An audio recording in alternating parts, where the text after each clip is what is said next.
Hey guys, what is going on? Matt Kelly here, and in this video we finished restoring the 1970 fiberglass runabout boat. That's right, this boat is 49 years old, and up until now we've done heaps of glassing, grinding out the transom, the stringers, basically getting this thing right back to a shell. And in this video we now go back to starting from scratch. This is putting in the floor, this is glassing in the floor, this is filling all of the gaps, this is getting paint on, getting a big ass engine on there and finishing the fit out.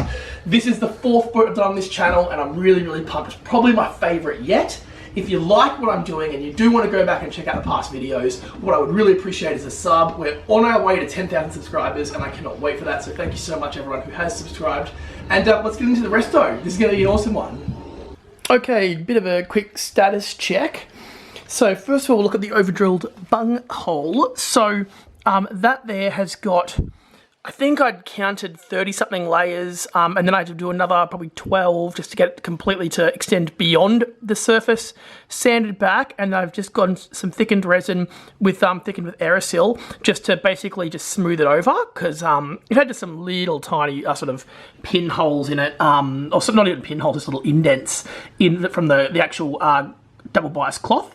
So that's just been literally just thickened over now. I'm effectively ready now to get a floor down. It needs a good clean up, a new sand and vacuum and so on, because really once that floor's down it's not coming up again.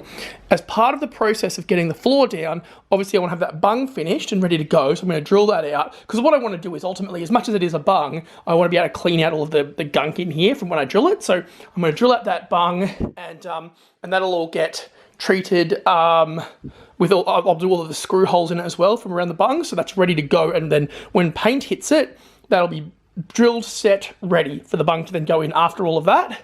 And yeah, that's the process that I'm going through now to get this done, basically get a floor in.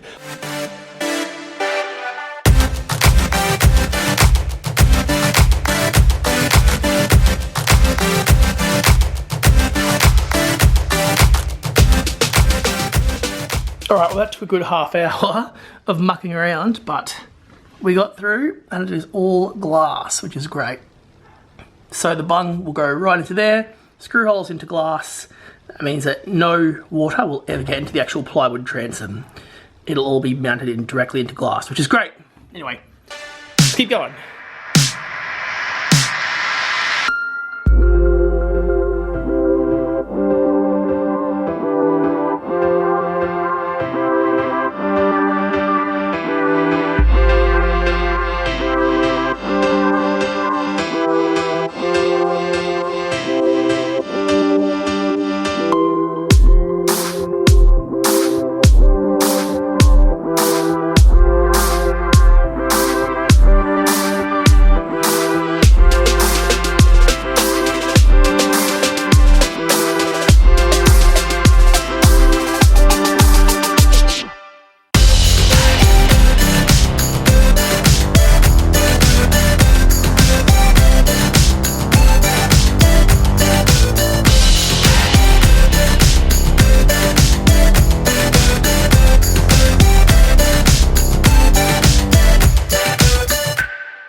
Basically what I've done is I've got the floor dropped in. Obviously this is the floor that's been treated with resin on both sides and all of the edges, and then rough sanded to get that layer of wax off the resin, because this is obviously going to be glassed all around, filled all around and glassed up the side of the boat.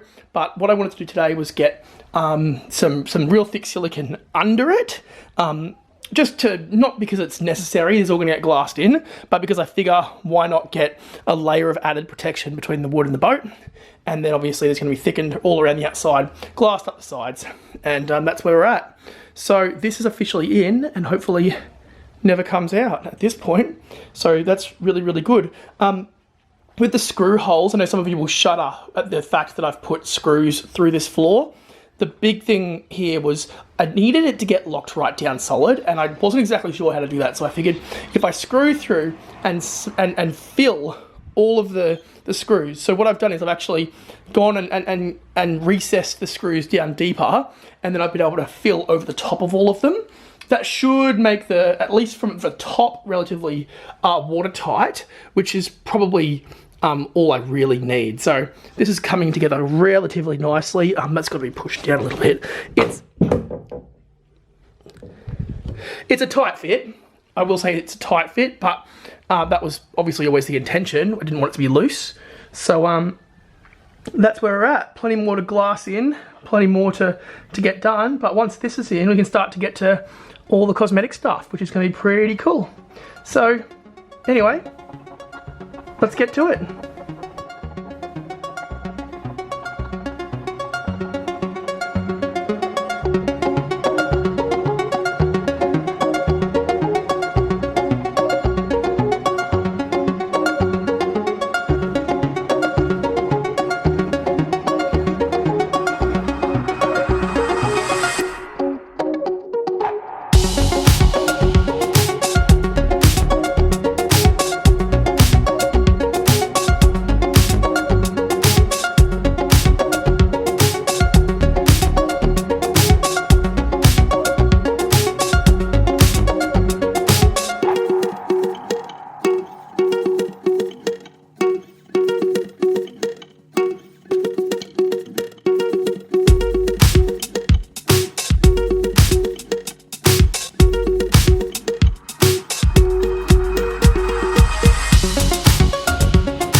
So this is it. Mercury C Pro, upgraded 30 horsepower. Now the interesting thing about this motor is I believe that these came stock from factory as 25s, like the previous one that I had. And then what they do is, it's like effectively the 25 Tohatsu is actually a 30 Mercury with a couple of upgraded parts. So this one here has had all those upgraded parts, I believe from factory or from dealership, which is pretty cool. So it's actually, the reason why I think it's from factory is that if I come down here to where the serial number is, from Mercury Marine, it's actually listed as a 30 horsepower, which I'm not sure if you can see that, but that's pretty interesting. But I'll show you the thing I'm most excited about this engine. Now, apart from the fact that it looks super clean, looks really looks near new, that's not what I'm most excited about. Here's what I'm most excited about. So the earmuffs flushing it are on. Walk on over. Typically when you're starting an engine like this, you know, give it some throttle. In the past I've had some issues with this. Check this out.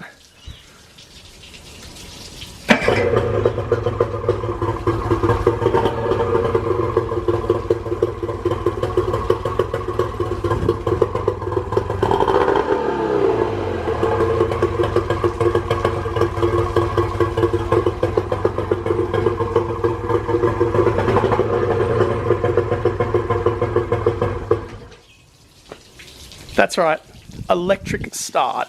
Let me turn this hose off, I'll stop wasting water.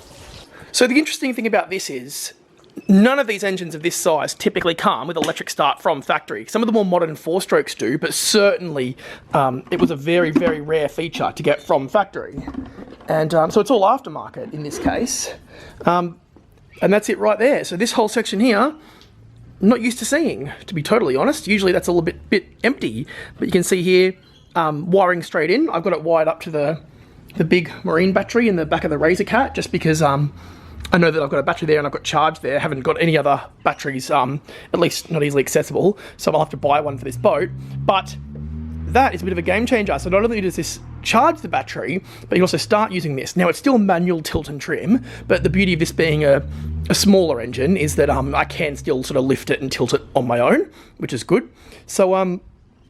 So I might look at that, an upgrade for that in the future, and look at electric tilt, but the truth is I'm going to keep it tiller steer. If I'm going to keep it tiller steer, I'm not too fussed about electric tilt. Would be nice, but listen, the push button start is something that I wasn't expecting as it is. So this is pretty cool, pretty exciting. And that's it. You can see there, it looks pretty clean. I haven't given it a big run by any means. I just had it sitting here on the earmuffs for about 20 minutes, just pumping some fuel, making sure that it all sounds okay, and it does. I probably will get a proper marine mechanic to do a service on it, just to make sure that, you know, all the obvious things have been replaced. I know that they did actually give me the receipt for the last service, which was about 12 months ago, which had all the obvious things, gear oil, impeller, all that kind of stuff. I'll probably get someone who knows what they're doing to do a proper look over, just to make sure they're happy. But you can see there, very little, it was run in salt water, very little salt in the actual cowling. Now, when you see like a second-hand motor, obviously well, I think most people would try and clean that up. So if that's what they've done a pretty good job of it. There is plenty of oil, grease in there as well, which is nice. So there's a shout out to the company that did the starter motor. I have no idea who they are. Like I say, it came stock with the starter. The owners that I had it from actually never used the starter, so they had it on a tinny with no battery. So so from their perspective, you know, they said it looked to be in good condition, but they actually didn't know if it worked or not. Turns out it works great. So anyway, that's a pretty major check mark for the progress of the boat, and a bit of renewed energy and momentum to get the thing finished. Sweet.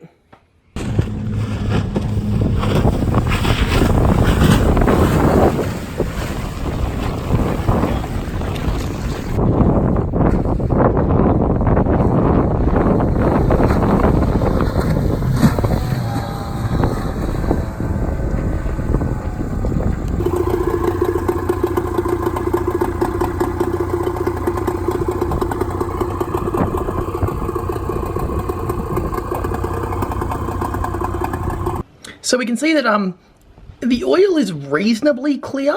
There is a little bit of milkiness in there, which means that water could have gotten in there at some point. It's not, I wouldn't call it bad by any means, but I'm certainly going to leave it here for a good couple of hours just to drain out completely. And then when I fill it up, I've got a full video on this, by the way. I'm not even gonna try and talk through it like a tutorial right now. Obviously, there's two screws. Undo the bottom one, it starts dripping out. Undo the top one, that lets air in, releases the vacuum, lets it all come out. I've lowered the engine to its lowest setting before it was sitting on the third, so dropped it right back down, and I'm just gonna let that drain out properly. And then when we fill it, we're actually gonna fill it and then pump. So you fill it from the bottom, let oil come out until it's coming out the top. But in addition to that process, I'm actually gonna overfill it and basically pump quite a bit out of the top of the, sorry, I'm out of frame here. I'm going to pump it through the bottom here, and then let quite a lot come out the top just to flush out all of the old gear oil.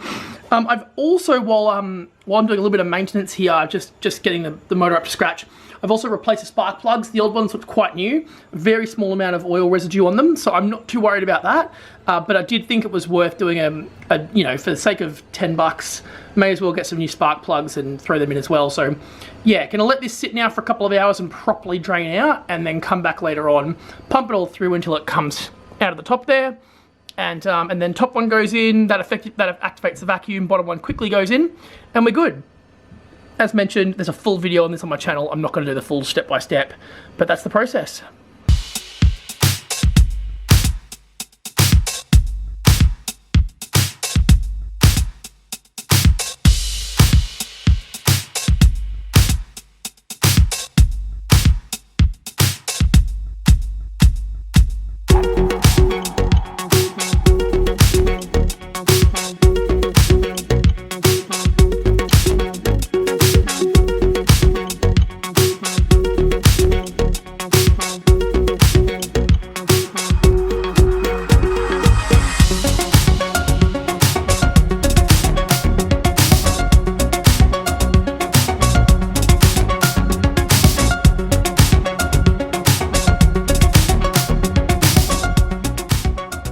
Alright, so last night as I was finishing glassing this, the camera ran out of battery unfortunately, but I wanted to show you the finished product.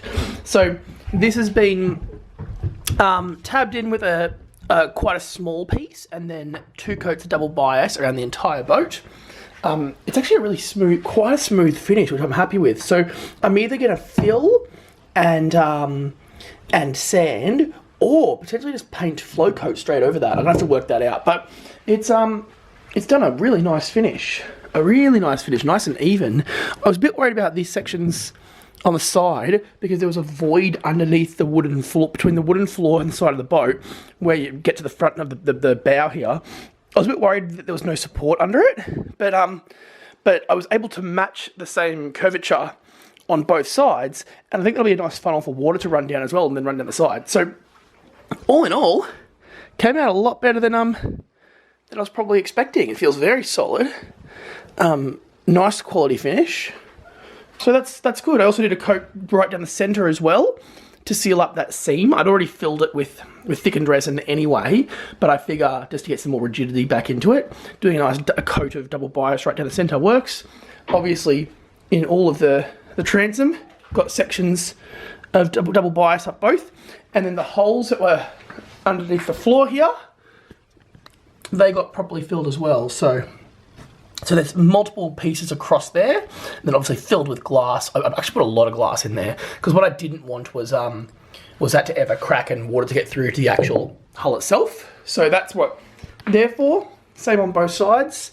You can see there it's actually a really nice thick finish under there. Very solid, which is great. All this is obviously also providing more rigidity for the transom. So, you know, the transom was solid before with this bracing the transom itself. Now you've got this bracing through the floor of the boat, glass there, plus this floor in. Now all this extra support. Even these bits here are adding quite a lot of structure, so that's good. But no, it's come out really nicely. I'm very happy with that.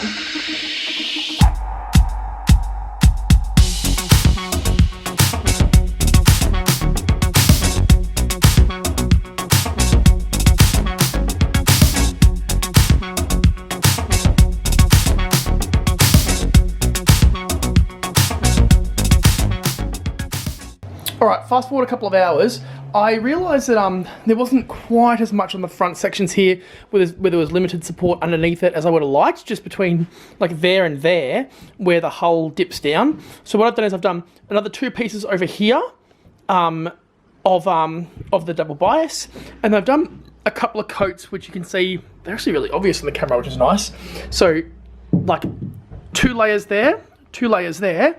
The idea being that will just provide a little bit of sort of just a bit more like structural rigidity to prevent it from sagging, because if it doesn't sag, or if it doesn't take, when you step there, if it maintains that rigidity, it's not going to put as much strain on the sides here where there's no support under it. So the idea is there's now several pieces across here which are holding that in place, several pieces across here which are holding that structurally in place, obviously screwed into the stringer down the centre there, along the front, along the side. So I'm very confident that we've got a real good base there now.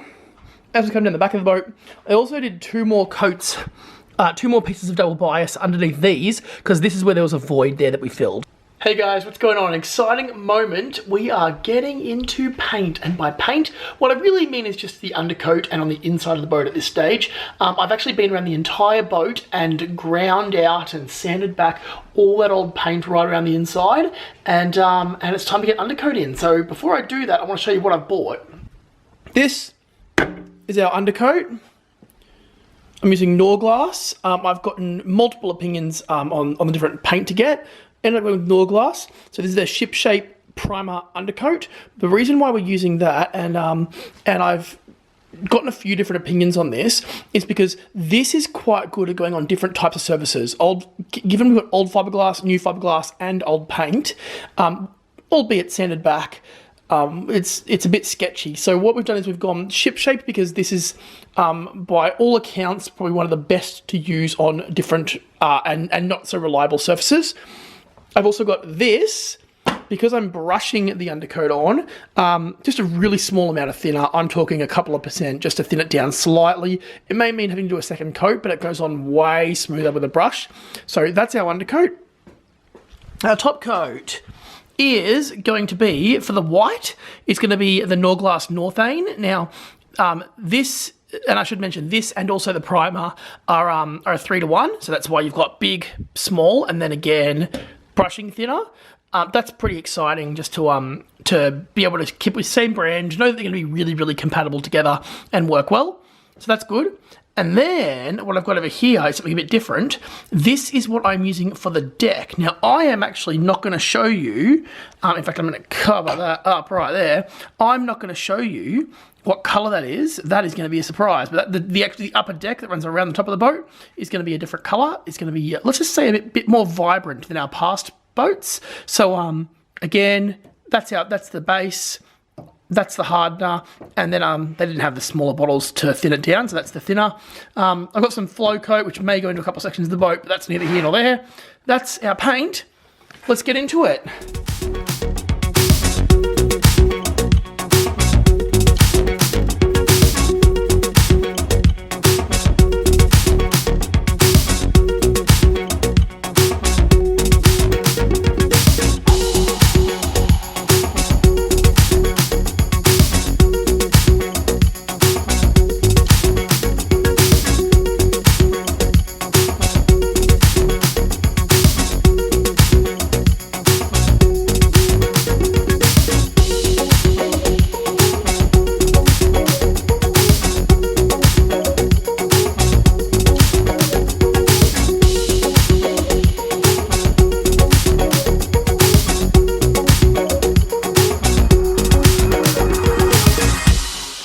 One coat is done. Now, what I've done is I basically really just doing this to get a coat on the boat and see how it comes out. It's come out pretty well. Like, it's not a smooth surface, as you'll be able to see pretty much everywhere. I thought about filling all of those little divots and around the boat where it's a bit ripply. The truth is, I was probably never going to get a perfect finish on the inside of the boat.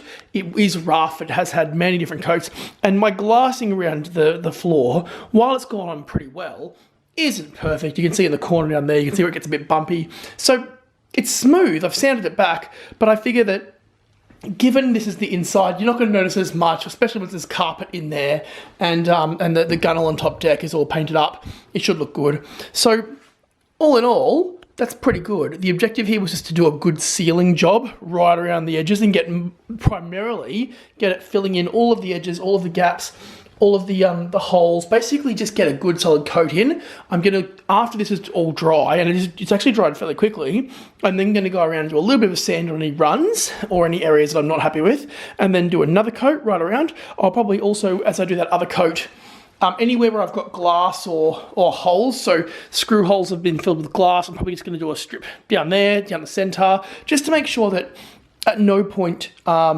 is it just exposed wood. Now, there is pretty much no exposed wood now at all, because it's all been coated with epoxy, with resin and glass and whatever else, but I figure getting undercoat down there is going to be good. Even if I don't get top coat on the entire floor, that won't really matter, because I'm going to be using that contact adhesive and carpet. It's going to be good anyway, but getting undercoat down there makes sense. I've also just started doing inside here. There's a whole bunch of areas up the sides there that haven't been done yet, but they will get done, which is good. And that's going to be the inside of the boat. So it's come on really, really well. A lot better than the Boatcraft Pacific boat coat that I used on the last two restorations that I did. This one here's come out much thicker, much darker, if that makes sense, or much more vibrant. You can't see through it anywhere near as much, which means that the next coat is going to pretty much get rid of all of these little marks and divots and lines, and mean that when our top coat does go on, it's not going to need 50 coats. It's going to come out really nicely.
Hey guys, so with a second coat of paint now on the inside of the boat, it's time to start thinking about the outside of the boat, so the deck and the hull itself. What I'm looking at doing is putting this rear cap back on. Now it's been a long time since you've seen that on there. Took quite a lot of work to refit it because the transom's a lot thicker than it was. So I had a problem where this section here was actually not thick enough to go over the transom, so I've had to grind the transom back a little bit on the back here, which is fine, and I actually removed a bit off the inside of this fiberglass engine well down here as well. So that's all good, and it fits on now. It's tight. It's actually not, it doesn't actually go on as nicely as I would like. It wants to push away here, but my logic at this point is push it down tight to get some rivets in there, and that'll be fine. The next job is looking at where the engine's going to clamp on, because before I attach all of this, once this is on, it's on permanently. What I don't like is that the engine, obviously just being 30 horsepower, it's just got the screw clamps that clamp in here and here, and obviously then there's some bolts that will go down lower. They don't have to go on, but they theoretically would go down through here. What I don't like is there's actually a very slight void between here and the transom itself.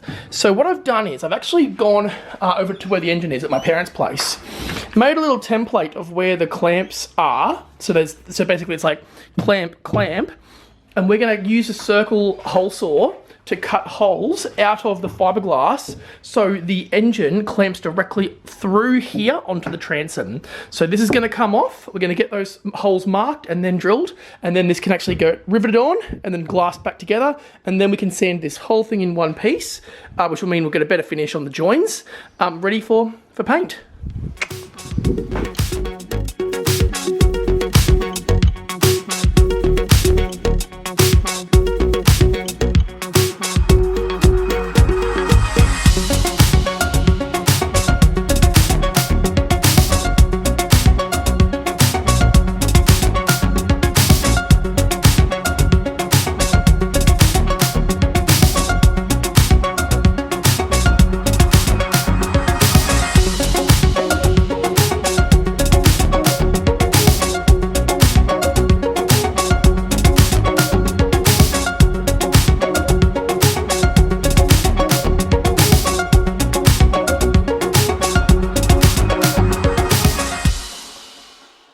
Okay, so they've both been drilled out, which is great, and I've sanded them back just so they're a nice smooth edge on the inside. Obviously all the grey is going to need to be sanded because that's a non-skid surface and it's all going to be glossed right up. So I will be sanding off all of this, but I've got a feeling it's going to be easier to sand this when it's in the boat, just because it's on something solid then. This in its current state is very hard to sand, so the goal is to get it all in the boat, and then that'll make it much, much easier. So now, all things considered, I think it's time to get this in the boat. Let's do it.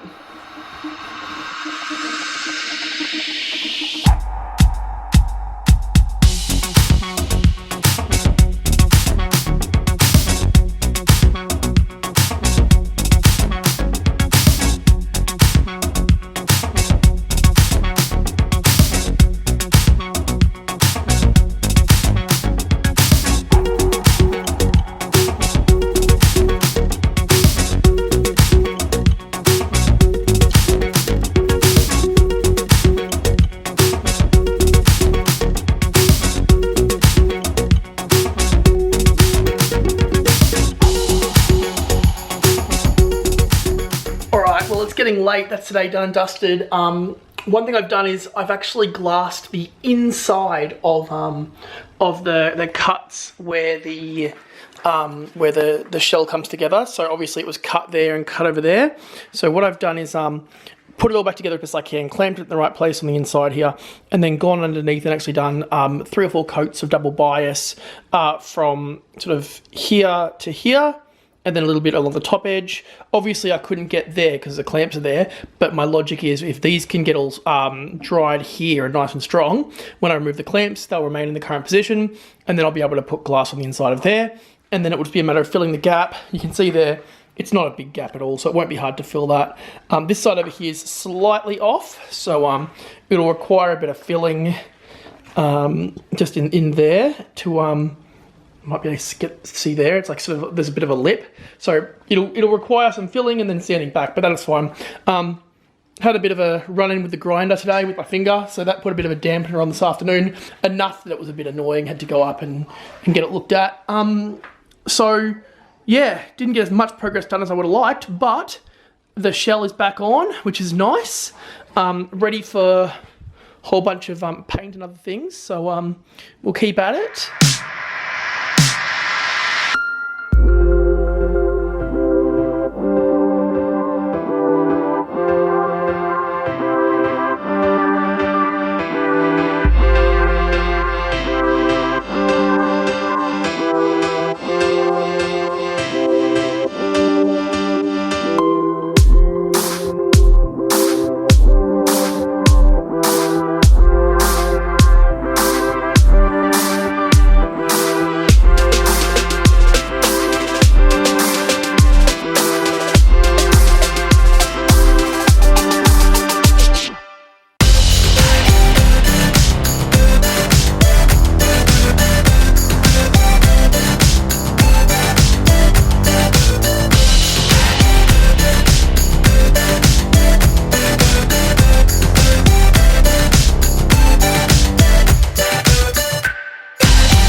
Just a quick update for you guys. These have now had 2 coats. So this is the front hatch. This is the little spacer that will go on the other side of the hatch that the the bolt will just go straight into. So that's also had its first coat on the other side. And then this is actually the transom plate. So this goes on the back, on the outside of the transom. That side you'll be able to see. Because I had heaps of mixed up undercoat, I thought I'll paint the inside with that, which will make it nice and fully waterproof. And you won't see that side of it, but the idea is I just may as well get a few coats on there. It's not going to hurt. What you will see is a side here, which has had 2 coats of resin on it. So that's the outside that, well, you won't really see it because the engine will be bolted to it. But that's that one done. And then as we come over to the boat, quick update, picked up some of the stainless steel screws to mount the hardware back in. That's the spacer that I mentioned, so that's the old one. So I've replaced that with that one there that's currently drying. And that goes behind this piece here that then bolts into, which is cool. Obviously I've got hinges and everything else here ready to go. So they're all good. And then as we come over to the boat, what have we done? Well, obviously we've riveted this in, so that's riveted in, and where it's got 6 rivets that then do go into the transom. There's heaps of silicone that's been pumped into the transom for the rivets to go into, so that they don't become a weak spot where water will ultimately get into the transom. It's hard for it to get in anyway because it's way above the waterline, and B, as the rivets go in, it actually pulls the whole top cap in against the boat. So I'm loaded with silicone anyway, just to fill that gap. Obviously rivets down both sides, this side and that side. One thing I should mention, which I forgot to, and that people will grill me on if I don't mention it, on the inside of this, so underneath there are several coats of glass along the inside trim and then the outside trim and even up the top there. So literally that's been glassed from the inside so that all I would have to do is basically put this fairing compound on the top and sand that back. I didn't really want to have to come and put layers of glass on the side here because I'd never get it as smooth as a nice smooth thickened resin compound. So that's the case on both sides. It hasn't just been filled with the resin. I just want to clarify that because I know that anyone who says that will say that'll crack, and that would crack. My logic is the thick glass on the inside is what should hold it all together. And then this is really just there to fill the gap up from the outside. It should stay solid with those few coats of glass on the inside.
after a good grind and a bit of a soft sand just to smooth back the areas where we have been grinding, it's come up very nicely. So it's not a perfect finish. There's a few areas where it's gone quite deep, but I'm using that really good, quite thick undercoat. So for the finish that I'm looking for, I'm confident that this will do it. There's a few sections we need to fill, so I've actually marked one there. A few sections that we'll fill before we actually, there's one there as well, which will then get sanded back and then finished up properly. But we're ready for paint very soon on the whole hull, which is great.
Alright, time for an update. It's been a few weeks of just random little projects on this boat to get it to this stage.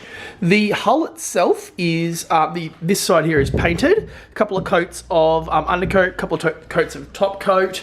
I know it's quite hard to actually see, but it has been painted and it is a reasonably good finish. The actual deck itself has now had a couple of different coats of filler in areas where it's required. So obviously, like, that was an ore hole before, sections where we either sanded too deep or there was little divots in there, original holes. This is the join on the outside, some sort of where the end cap went back on. All these little holes and bits and pieces have been filled and sanded. This looks rough, but it is actually quite smooth as far as the feel goes. Because I'm going to undercoat this with the Norglass, the ship shape, I'm not worried about this. You'll do a couple of coats and do a nice fine sand between them. It'll come out fine. And yeah, this is pretty well smoothed out, ready for paint, this whole upper deck. So obviously this gives you an indication of, as we've said many times, the colours. So original fiberglass, yellow gel coat, and then red, and then white, and then grey. We can see a little bits of the grey, and then I've even got some fairing on top of that. So these lighter patches here are fairing, where I've gone over original holes or cuts or just basic little marks. So that's it coming together. It looks quite good. It feels really smooth. There's a few sections where it's not perfect, but I think if I do a half decent amount of undercoat there, and then I come through and wet and dry it, it should come up okay. So yeah, that's what it looks like at this stage. Everything else is done. Structurally, the boat is there. Technically, I could put it in the water right now, and it would be good to go. So I just need to basically get this undercoat on, and then a couple of coats of top coat, and then we're in fit out zone.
So with 2.5 coats or 2 and a bit coats of the ship-shape undercoat on there, and then very lightly sanded down with some wet and dry, that's taken off the edge. You can see there, it's still a little bit rippled, but good enough surface for me.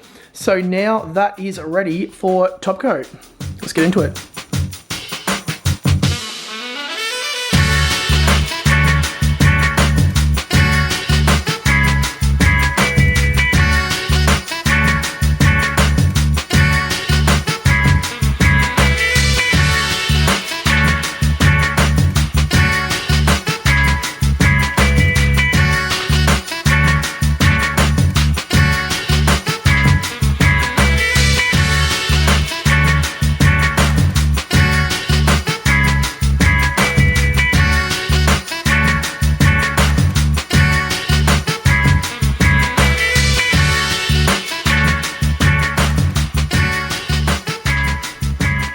Alright, well that's the first coat down.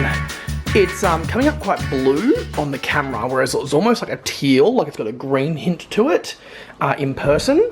So I'll have to wait until it's daylight and I can show you, because it's literally pitch black. I'll have to wait till daylight and show you outside, and I think that's when the green will come out in it. But it's a lot of contrast, it stands out. Certainly won't be missing it. If you ever see me out in public, you'll know that it's me, because I don't know if there's any other boats in the world that are quite this intense. Like I say, it'll be much more vibrant when we get outside in the daylight. But that's first coat. A few little things I've got to light sand out, but a few little lines. But I made sure I added plenty of the thinner, just so that it sort of got rid of a lot of the brush strokes. And same effect of rolling tip, basically like a lot of paint one way and then tip the opposite direction, and it comes out pretty well. So at the front there it's not as great, but as you get towards the stern, this surface here is actually very glossy. So if I didn't know better, that I would say that was sprayed there. Like the back here, these sections here, by the time I got from the front to the back, I sort of knew what I was doing back here, so these have come out much nicer. So coat 2 is going to be really, really exciting. Anyway, that's enough for one night.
Okay, so gunnel rubber has just gone on. Now the way that I do the gunnel rubber is I heat it up, because I know a lot of people have problems with this. It comes all coiled up in a spool. So we start by heating it up. Typically I'll leave it in the sun, and then I'll get a heat gun, which I've got one right over there.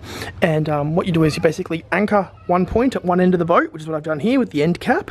Screwed it in, and then as you walk along, do about a metre and a half, heat gun for about 30 seconds, flip it over, fill it with some kind of sealant, whether it's a nice silicone or a Flex Seal, something that will just get right in there and go nice and solid, and nothing too brittle, because obviously this is what hits, you know, pontoon, jetty, piers, whatever, so you don't want it to be something that's going to crack first time it hits. So you basically blast it full, and then you basically, as you stretch it long ways, which you can do, you can sort of stretch it that way because it's soft and you've heated it, you push it in hard, you get tape on there, and then you go right around And then as it cools, it actually shrinks, so it gets an even tighter fit. I've gone all around the boat with it, right up to this end here, so it's gone on really well, which is good. So that's done. Over here I've got some little rubber backing pieces here, quite hard rubber, because I don't want the engine clamps to basically, because I'm not going to actually put bolts through the engine, I'm just going to use the clamps, so and treat it almost like a portable. So so I didn't want, knowing the clamps are going to be really tight, I didn't want them to actually crack the transom, the glass on the inside. So big rubber stoppers there. Obviously I've done heaps of other things. We've done the door, that's all on and fully loaded.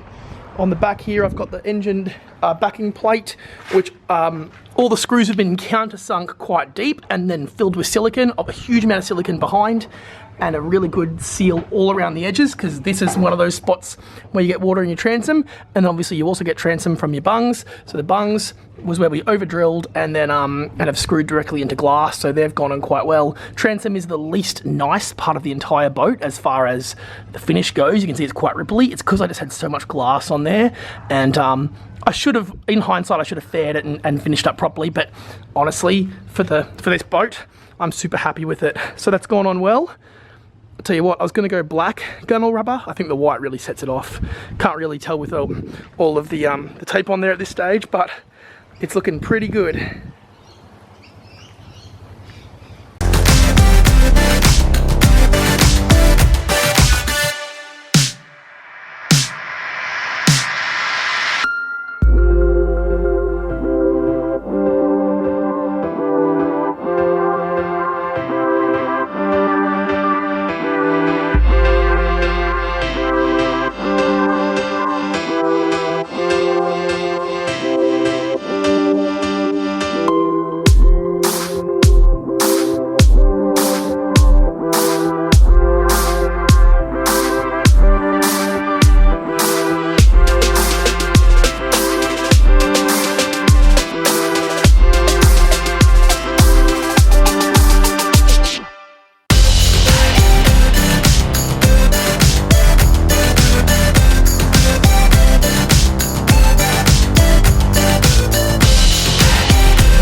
Right, so we haven't filmed the whole process, but this is the carpet in the boat. So what we did was we basically painted a contact adhesive on the carpet and on the floor itself, and then got, these are actually floor tiles that I had left over from this house. So just using them to basically plot around the edges and move them around every now and then just to get a nice solid, consistent stick. We cut out one big piece of carpet. I did this back when the floor was actually out of the boat, so I knew that I would have the perfect shape, which we do, and get the cuts around the supports all really clean and simple. So so that's come out quite nicely, and yeah, it looks good.